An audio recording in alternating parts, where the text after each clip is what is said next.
Welcome back to another episode of Latinas in Transformation. We're so excited that you're tuning in for this episode. But before we get started, we did want to put out a disclaimer. In this episode, we discuss sensitive topics, including violent incidents, traumatic emotional experiences, and current events related to the LA wildfires. We acknowledge that these subjects may be challenging for some of our listeners. Please take care of yourself while tuning in and feel free to pause or step away if needed. Your well being is important to us, and thank you for being here once again. Let's go ahead and get started with the episode. Welcome back, everyone.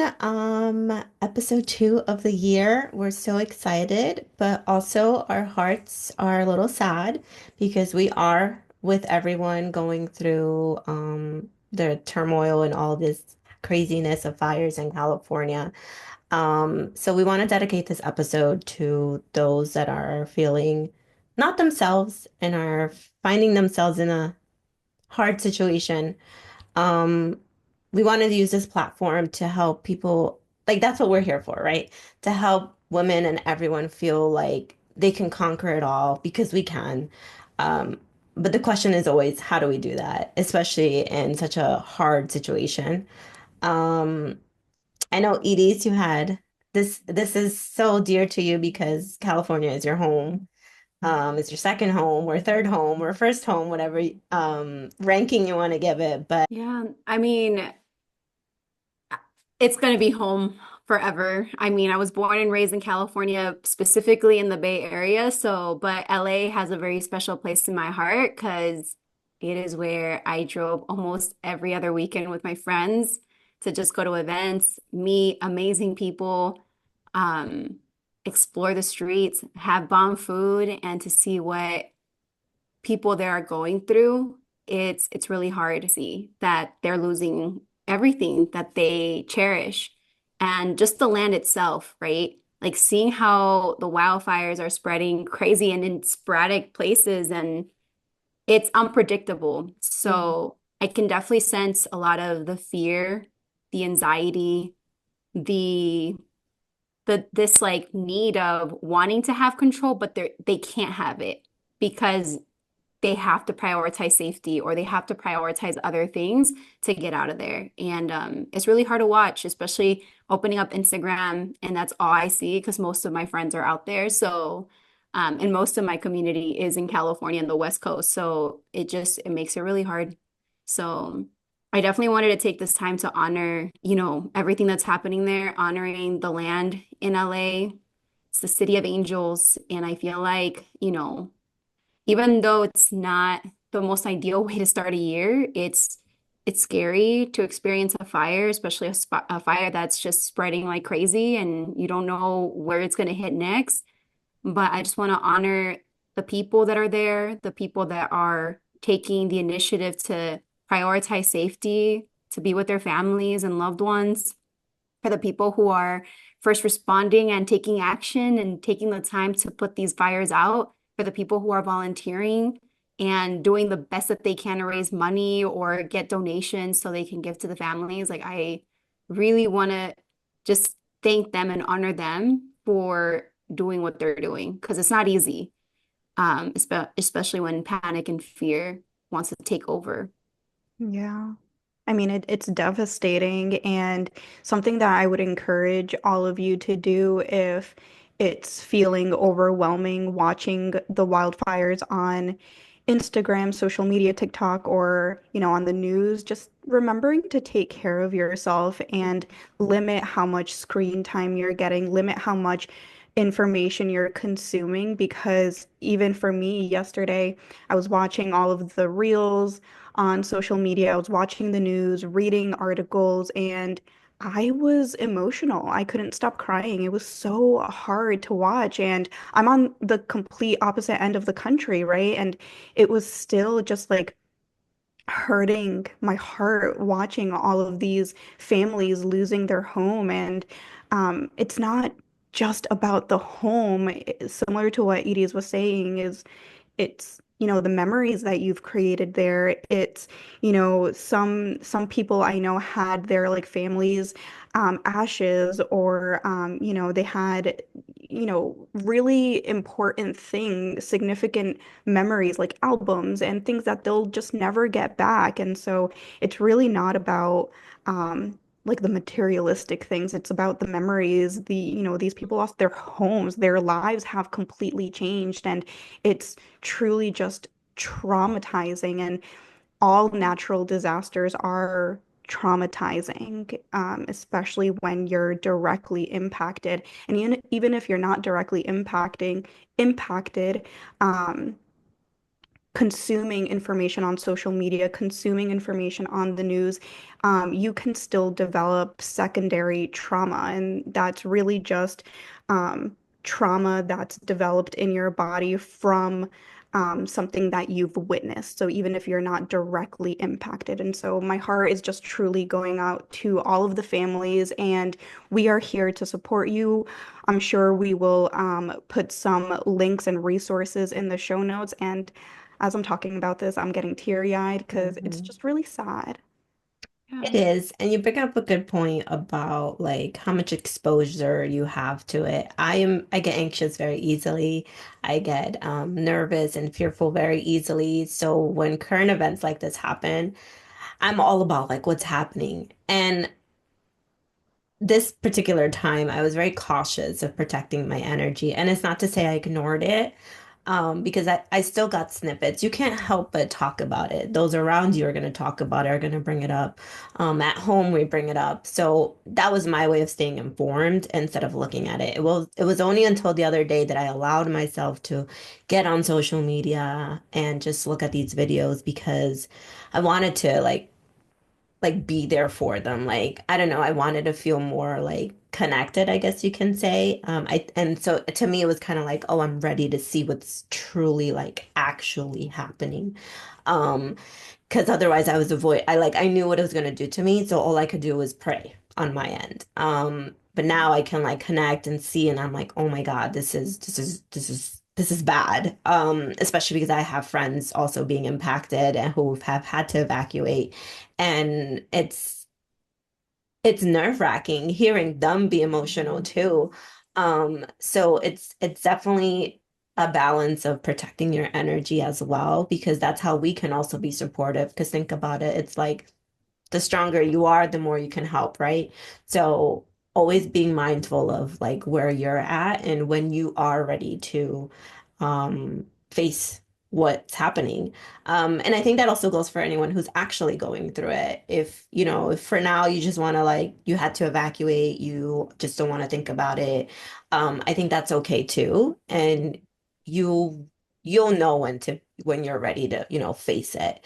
Um, so yeah, I'm just very big on like protecting yourself and making sure you're ready for what's next because unfortunately I have been through traumatic disasters. I do live in New York. I've gone through 9/11. I've gone through stuff like that. It's not easy.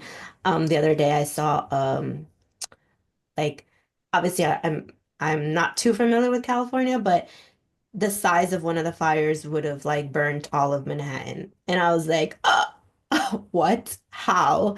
So that put a different perspective to me too. Like for those not familiar with like the landscape over there, it's like, oh my God, that's a huge portion. Mhm. Um, so I think again, um, just protecting that energy and going with whenever you're ready. And obviously, we're here for you. If you need to talk to any of us, please, please do that. We're definitely willing to make that time because it's not an easy time right now. And talking of time, I know the year just started, and I know Edie's, you had an experience last year. You started off the year very not on the right note. So maybe Yeah. you can share of how what you went through and how you possibly even got through it, if you have. Yeah, no. Just to give a little context, like last year around this time, I was in Ecuador. We were out there celebrating for a wedding. We got to explore the beautiful country. Um, but one morning, right, just like any other morning, we woke up, we were really excited to go explore, and this we were going to the main like downtown area, and there was a state of emergency that had just been announced. And it was one of the most scariest things I had ever gone through because we were literally in a taxi. There was so much traffic around that time, and all we could hear was gunshots because we were about to be dropped by where the church and the downtown area was. And all we see is like people fleeing for their lives in fear, kids being grabbed, or people just being separated from one another because they're trying to push to get to safety. And you can see the fear in their eyes, and other people were barricading. And my husband, was, as I'm thinking about it, I get emotional because my husband remained calm and was guiding our taxi driver because our taxi driver was so freaking scared. And we had heard the announcement via the radio. So it was even scarier to hear all the things that were happening, even in the radio station, because those people there they were being like held in a way hostage. Like it was kind of scary to hear all the panic that was going on there, and just experiencing everything from just being in a car where I'm like, do we get out of the car? Do we run? What do we do? Do we stay in this car? There was just so many things that were coming through my mind. But as I saw my husband just guiding the taxi driver, and his sole mission was really to be like, you know what, I'm getting you guys get to the Airbnb. I don't know how we're gonna do it, but I'm gonna get us there. And as we're driving through the area, it's panic everywhere. Like it was really, really scary. And as we were going uphill, our taxi driver rolled down the window and was trying to talk to one of the civilians that were there and asking like what's going on, like where is safety, like where do I go, all these different things. And honestly, at some point I blocked it off because I was like, yo, I need to be centered here. Like I don't want panic to fill me up, because my mom always taught me that don't let fear get you, because fear will drown you. And she says that in Spanish, like, no dejas que el pánico te gane because te vas a hundir. And I was like, okay, I can't drown in this situation. I need to remain calm. Like, everything's going to be okay. I know I don't feel like it right now, but how do I get to the situation? And how can I just focus on safety right now? And the moment that I was trying to recenter in that very moment is when I got the sign and I looked to my left, and it was in Spanish, like Dios está en control. So God is in control. And that gave me peace.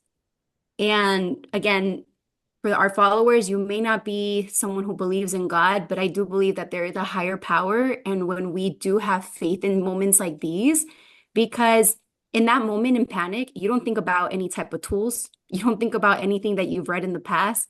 In that moment, you're prioritizing safety. So all the tools go out the way because you want to Mhm. be safe. Mhm. And so faith, it was my pillar. Faith was the one that pushed me through to remind me that we're going to be okay. And sure enough, our taxi driver, John, still remaining super calm, they got us to our Airbnb. Our security guard was super helpful. And in that moment, we couldn't get out to get food. So we were like, how are we going to get food and water? Like, we don't know how long we're going to be here. John's, trying to figure out, like, how do we get to the airport? Because the airport's like 45 minutes away to an hour. Oh. Taxi drivers were not driving people out there because they were prioritizing their own safety. So our security guard was like, look, I can't let you guys walk. You guys are going to have to try like Uber Eats or whatever not to get food. So we betted on that. And, it took our Uber Eats person to get there, but he did. And I'm a firm believer in angels. And the guy that dropped off our food his name was Gabriel. And I kid you not, I couldn't have been more reassured that there was a higher power that was protecting us, shielding us, and making sure that we were going to be safe, because that guy brought us food and water, the things that we needed. My husband was on the phone with people to get on a plane, and nothing was looking good at all. But luckily, there was this lady that stayed on there. She was persistent, determined to get us home, and she found a flight. Our security guard was super helpful as well. He found someone that could take us to the airport the next day when we told them that we needed to get out of the country. It just all seemed to work out. I know in the moments, like I want to be super like wise to tell you, like, practice these tools because these tools are going to support you in this time. you don't think about that in the moment though. Hmm. You do that afterwards, I believe, right? Like after you've gone through the event, you're gonna process, you're gonna feel it. And in those moments, I think that when you're going through these natural disasters or traumatic events or any of the, however you want to label these things, right? Challenging moments, I would invite you to lean on faith, on whatever faith comes up for you. I'm not saying talk to God if that's not doesn't resonate, but believe that there's a higher power that's going to support you along the way.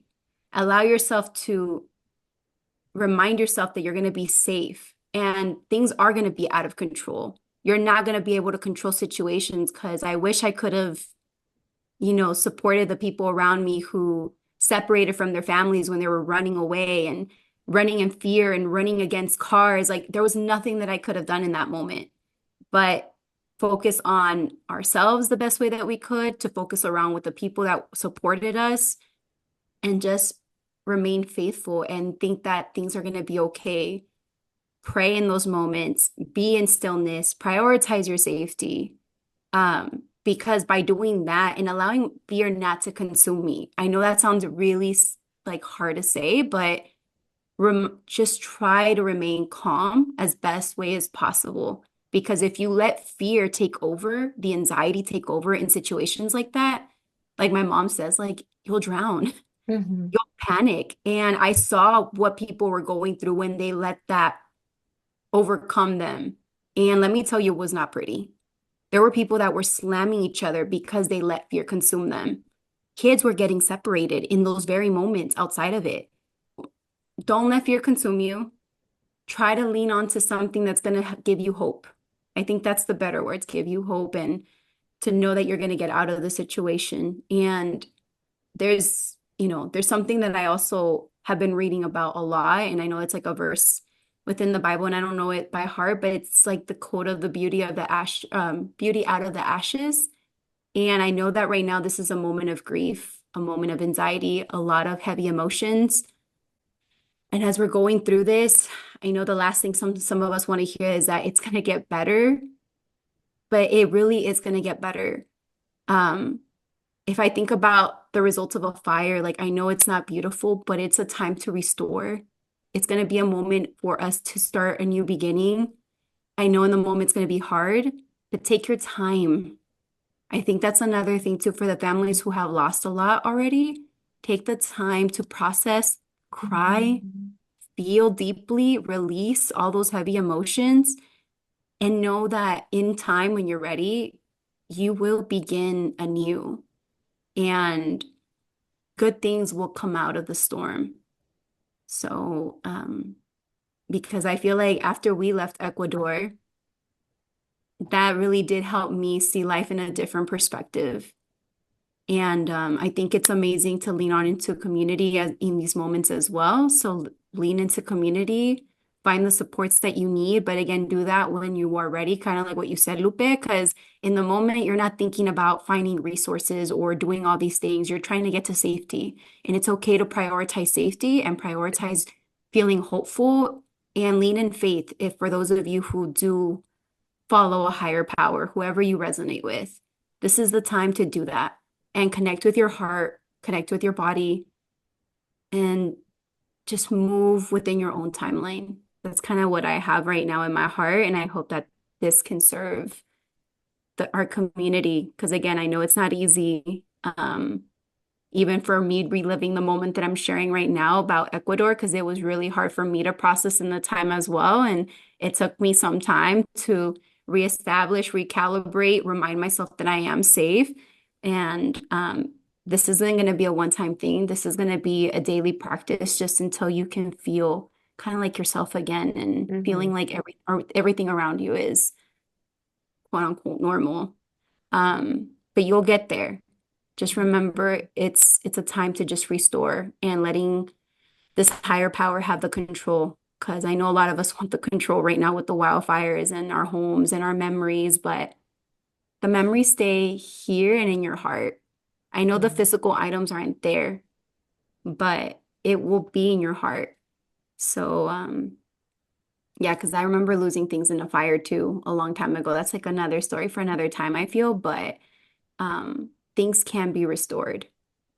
Um, and maybe I'll be able to expand on that in a little bit more, but that's all I have for you guys right now because I feel like that's kind of heavy and it's not Yeah. even easy for me to speak about it. So, Yeah, and so even as you're talking EDs, right? Like just checking in and allowing yourself, right? Like I think when we talk about heavy things, when we talk about really traumatizing experiences, it's important that we just like take our time to just reconnect, come back, right? Let your body slow down a little bit, right? If things are feeling like they're going a little, they sped up a little bit inside, right? Because I know that talking about these things can't be easy. And I really appreciate you sharing your experience with us because that's a lot for someone to go through.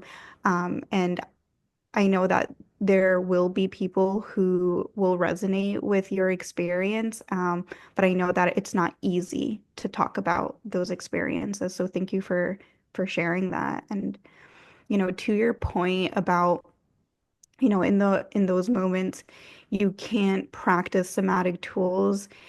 The reason you can't practice somatic tools is because physiologically what's happening is you are quite literally in a state of survival, right? mhm, And so your nervous system isn't meant to practice somatic tools in those moments of survival. Your nervous system is meant to keep you alive in those moments. And so immediately you're going to go into that sympathetic state of activation, fight or flight, and people will panic, people will become aggressive. Like you said, there were people like slamming others, right, or getting really aggressive and violent, and that's because their nervous systems were in a state of fight, right? And other people went into panic and fear, their nervous systems were in a state of flight. Some people were running, flight, right? And so that's exactly what your nervous system is meant to do. And so I'll even invite you, if you've ever been in those moments,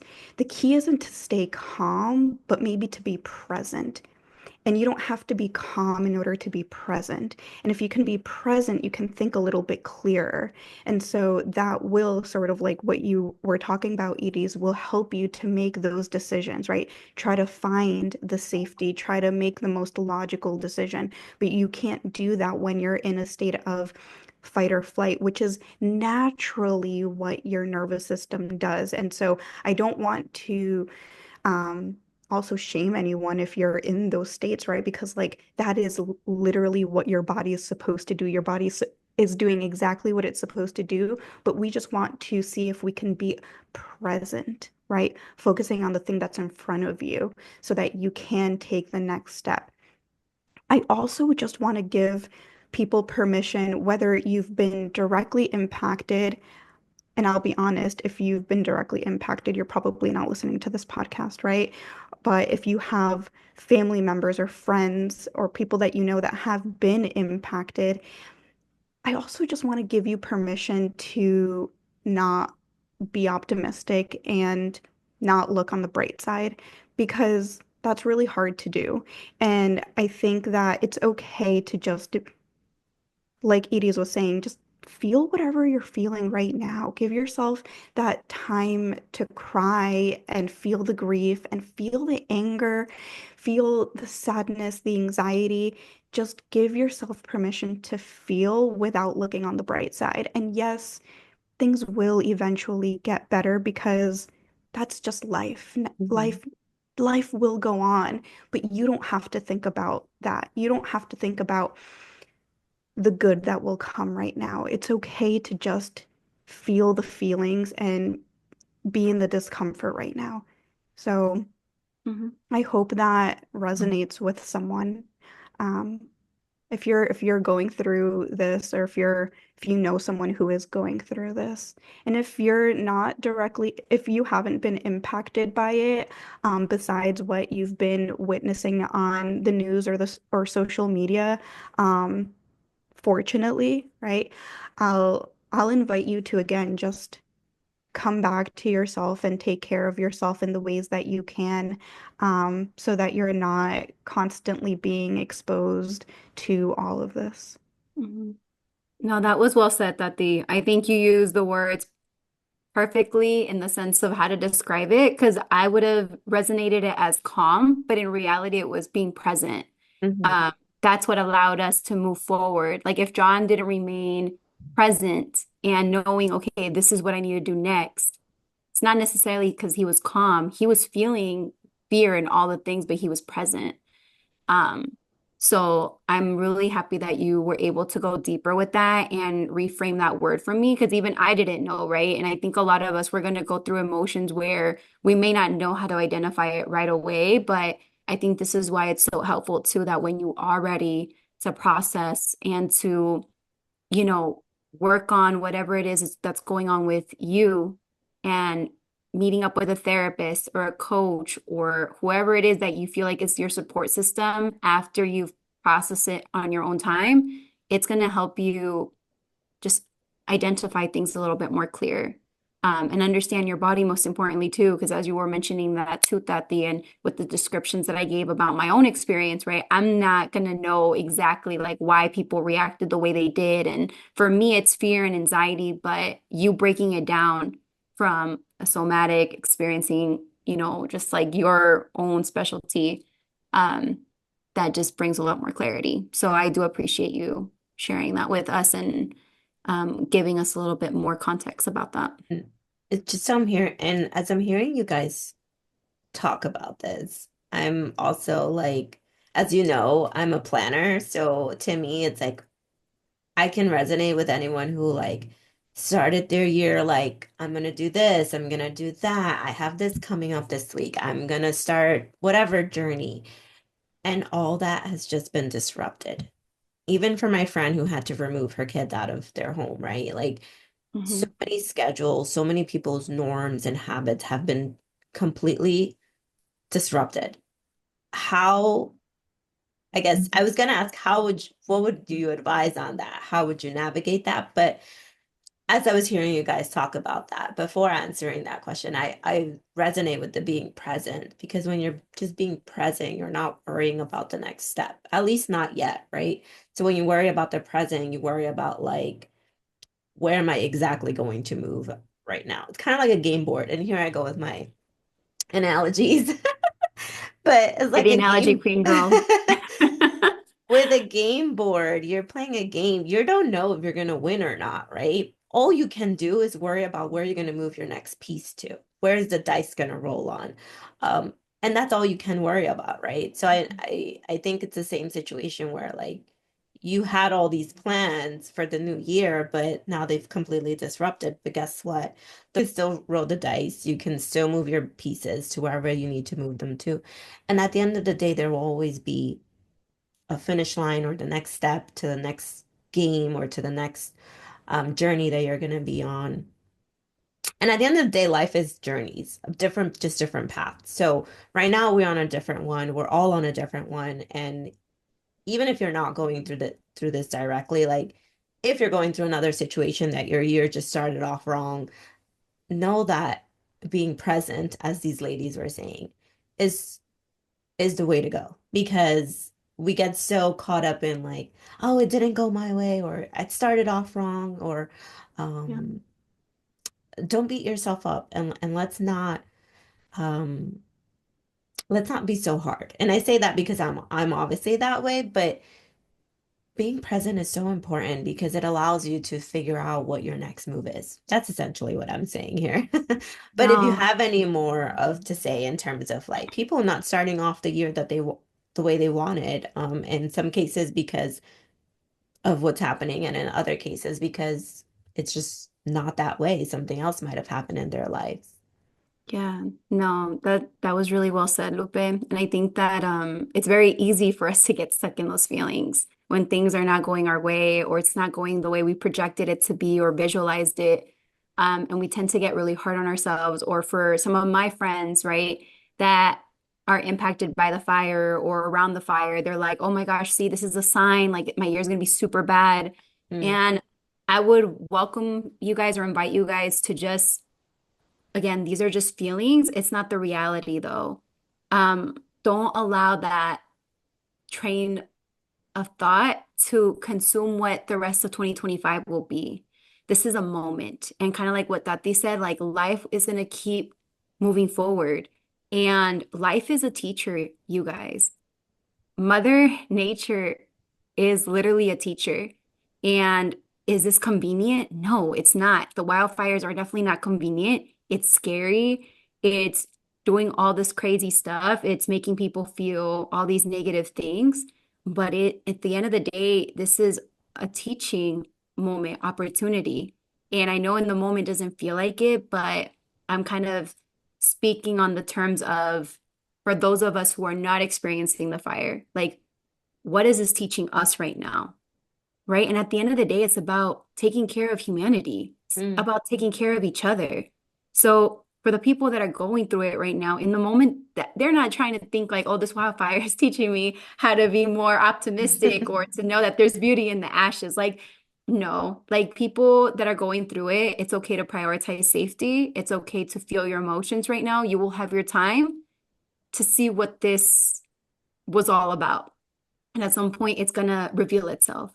But for those of us who are not impacted, I really do invite you to not just look at Instagram and go, oh, pobrecitos, like this really sucks, like, and not do anything. Like, this is the time where we rise as a community and support each other, whether it's donating $5, $10, reaching out to your friends, be an emotional support, provide a sanctuary for people to come into your home to stay. Like, allow this to be the opportunity to do that because also Mother Nature is tired. Something happened with Mother Nature right now, y'all. Like, something's happening. And so, what can we do to take care of our earth at the end of the day? It's like, how do we take care of the land that has given so much to us? And I think that's why I get really sad with seeing how LA has been impacted because it's been a land that's been given so much opportunity for many of us, whether you visited or you've lived there. So take care of our earth, take care of the land, and take care of the people that are there. And I get emotional because I believe that our land does provide a lot for us, and we have to take care of it.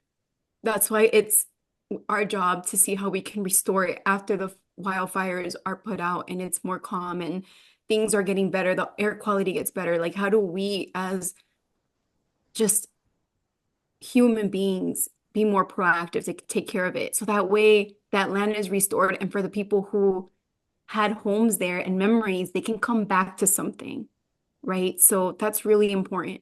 So Hmm. don't just like a post or whatever or repost it. Do something about it. Take action. This is the year to take action, y'all. So let's let's rise up and let's support in the best ways possible. And I know that there's a lot of amazing service providers that are doing pro bono work and a lot of us that want to help in our own capacities. Again, like check your capacity. I'm not saying go donate $1 million if you don't have it or whatever, right? But do what's within your capacity. So, but let this be the teaching lesson for all of us of like how precious life really is. And in the moments, we don't know what's next. And we can plan as much as we want, but sometimes the plan, you guys, it has to take a detour. So sometimes we have to dismiss the plan, take another detour, go with plan B, go with plan C, and that's okay. And I want to invite us to be okay with flowing this year in 2025. Your goals, your visions, everything that's placed in your heart is still going to happen, but let it happen in its own timeline. Prioritize you, your safety, checking in with your body, being present so you can have more alignment and clarity in the direction that you do go into it. Because again, we're not expected to meet our goals in the next month or two. Let the year flow the way it needs to. And for those of us who've gone through the natural disasters who, obviously are still not processing this right now or probably listening to this episode, but when you do, I hope that this serves you as well to know that you don't have to meet a strict timeline. Allow yourself to come up. I've created goals for the year, and I'll be super transparent with you. Creating goals for the year has been a newer thing for me. I think that, and maybe we talked a little bit about this in our previous episode, but it's trying not to look at things so black and white, right? However, the year started off for you doesn't define your life, Mhm. right? Like I was saying a little bit earlier, right? Life is going to continue. And so it's not about these, and Edie's, you said this too, right? This is a moment. And yes, these wildfires are significant, but I'm talking about, you know, completely outside of the wildfires. If something just didn't go the way that you wanted to at the beginning of the year, right? Like Edie's was saying, it's just a moment and we are going to continue to live our lives. And so, how do we want to continue to live our lives day by day for the rest of our lives, right? How do we want to be intentional about years ahead, not just for the year? I hope that makes sense. I don't know Hmm. if No, it yeah, does. I articulated that, but I yeah. love that you mentioned that because it is true. It sets the tone for how we live for the rest of our lives. Because when I had the time to process about my whole Ecuador experience and the message that I took from it, it wasn't the people or anything. It was more of God is in control. Like that message was clear as day for me when I was able to process it more.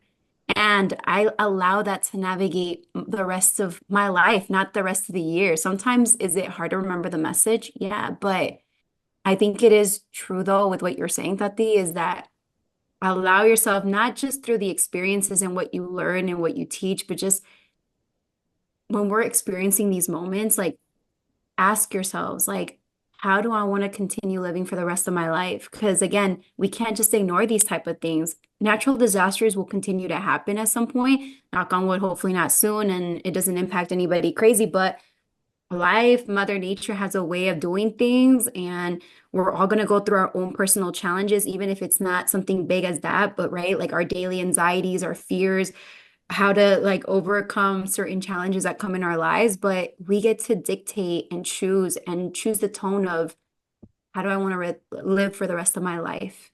And I Hmm. think that that, again, is a teacher in itself of what life provides. And when we allow ourselves to be present, like you said, Tati, it does bring the clarity. So right now, maybe a lot of you guys are saying, like, I don't know what this is really teaching me. Yes, I hear you that I want to take action. I'll do that within my own capacity and time. But if you need to reflect more deeply on like what this is really teaching you in this moment of what resonates in your current season of life, let that flow out when it needs to and carry that lesson with you. Carry it along the way. Don't let it just be a temporary moment because taking care of humanity should not be a temporary moment. It should be something that we all do on a daily practice, whether it's giving to someone on the street that needs it more than us. It doesn't have to always be money, but it could be food. Giving to other people and organizations, right, that stand for something that you truly believe in. Do what's within your capacity, take the lessons that resonate most with you, and just move forward with that energy. Because I think it is true that they think a lot of us, we experience things and we keep it there, and then we never move forward with the lessons that are brought in those moments.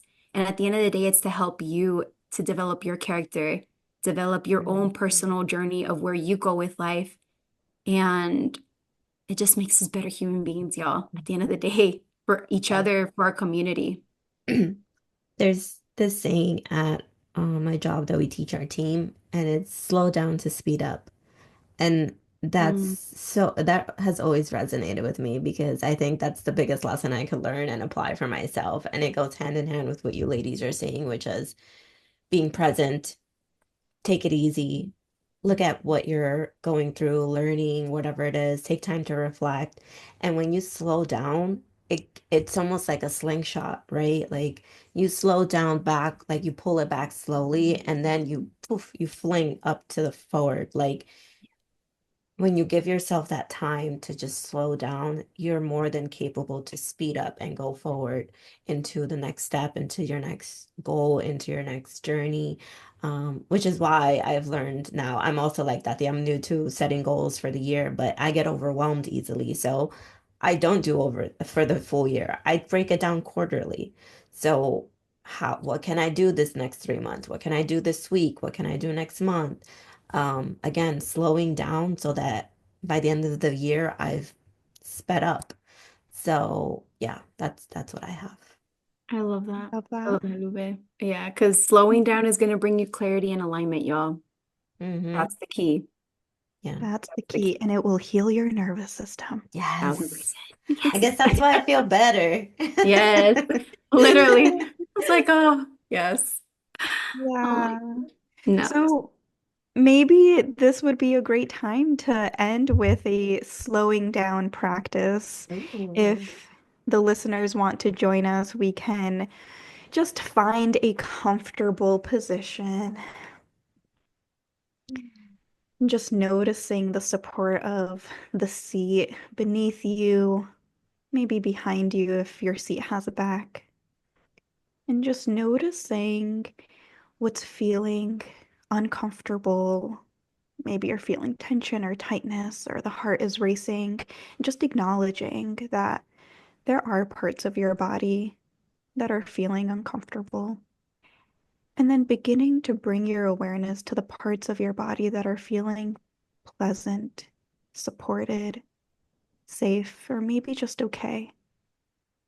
Maybe it's your seat. Maybe it's your feet on the ground. Maybe it's your hands making contact with each other, or maybe they're touching the seat or your lap. Maybe it's something else in your body that's feeling supported and safe and pleasant. And as you settle here into this position, maybe you can take a hand to the middle of your body. Maybe that middle is your chest. Maybe it's above the belly button. Maybe it's the belly button. Or maybe it's below the belly button. And just allowing yourself to feel the center of your body, finding what feels like the middle part of your body. And as you find the middle of your body, just allowing yourself to sense into your hand as it makes contact with your body without putting pressure. We're just making contact and just allowing your body to receive your hand and allowing your hand to receive your body and noticing the temperature here. Do you feel warmth? Do you feel coolness? Does it feel cold? Noticing if this feels soothing, supportive, or uncomfortable. And if it feels uncomfortable, maybe you might want to adjust your hand and find another part of your body that feels like the middle. Allowing yourself to move as you need to. You don't need to be completely still or frozen. Just allowing your body to be. And as you sense into the middle of your body, you might want to make little tiny circular motions with your hand. And the slower, the better. Noticing how these motions feel. And if at any point you want to move to another part of your body, you can. Just following what feels right. And once that feels complete, taking as much time as you need, beginning to come to a pause. And just feeling the sensations here, noticing if there's tingling or buzzing, vibrations. Maybe the heart sped up just a bit, or maybe it slowed down, noticing the shifts in your body. And when you're ready, slowly beginning to invite movement into the fingers on the toes, maybe extending that movement into the wrists and the ankles, and maybe extending a little bit more into the elbows and the shoulders and the neck and the head, and slowly opening your eyes, beginning to orient to your space, looking around, taking in whatever you see here, and slowly coming back. Thank you for joining me in this exercise. It was so good, as Yeah, always, Tati. Always. Oh. that actually had me crying. That's Mm, crazy. I had to let go of some emotion apparently. yeah. Yeah. So thank you. Definitely brought a lot of calmness to me. It was more present. My heart was racing before, but now it's at ease. So thank Mhm. you. Thank you. Sounds like it is time for us to wrap this episode up. Before we do go, we did want to at least support you all with some services here. I know that for me, as a surrender coach, I do want to provide free coaching sessions for those of you who were directly impacted by the fires, or maybe it's something that you just need to process. And the way I do it in my container is that it's going to be 45 minutes, one to one. And I just really want to hold space for you because I know it's easy for us to want to hold on to the control and trusting what's next and the journey and being able to boldly step into whatever it is that we're called to step into. So I want to support you, guide you on that. And if this feels like it resonates, you can go ahead and send me a DM on Instagram at Rising with Edie's. If you guys did not see that, it is a new change. It is not the same Instagram handle anymore. The business is coming up with some different ideas for the year, but that is how you can directly contact me so that way we can go ahead and schedule that session for you. I love that. Amazing. I Congratulations on love the Thank that. name you. change. So I'm also offering pro bono somatic experiencing sessions to first responders in California, as well as anyone who has lost their home or has been directly affected by the fires. And you can, and we'll include all of this information in the show notes as well. But if you know someone who might benefit from a somatic experiencing session, someone who has been directly impacted, please send them our information. My email is Tatiana dot my last name Schultz SZULC dot lmhc@gmail.com. And um, again, you can send this information to whoever might need it, and or you can follow me on Instagram at tatiana.holistic.coach. Thank you, ladies. And for me, I love to talk and I love to hear people out. I'm very compassionate. So if you just need to talk and vent and go through some emotions, I am here for that.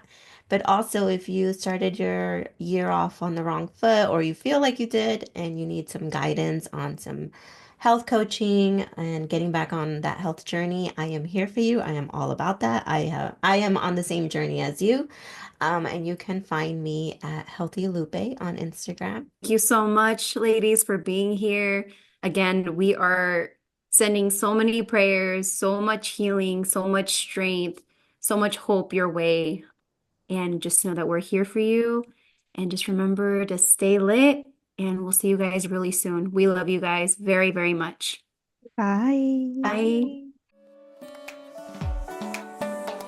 Thank you for joining us today on Lit Podcast. We hope this conversation has ignited a spark within you so that you keep embracing your journey. Remember, transformation takes time, but every step brings you closer to the life you're meant to live. If you enjoyed this episode, please subscribe, share, and leave a review. Let's continue this journey together. Until next time, stay lit and keep transforming.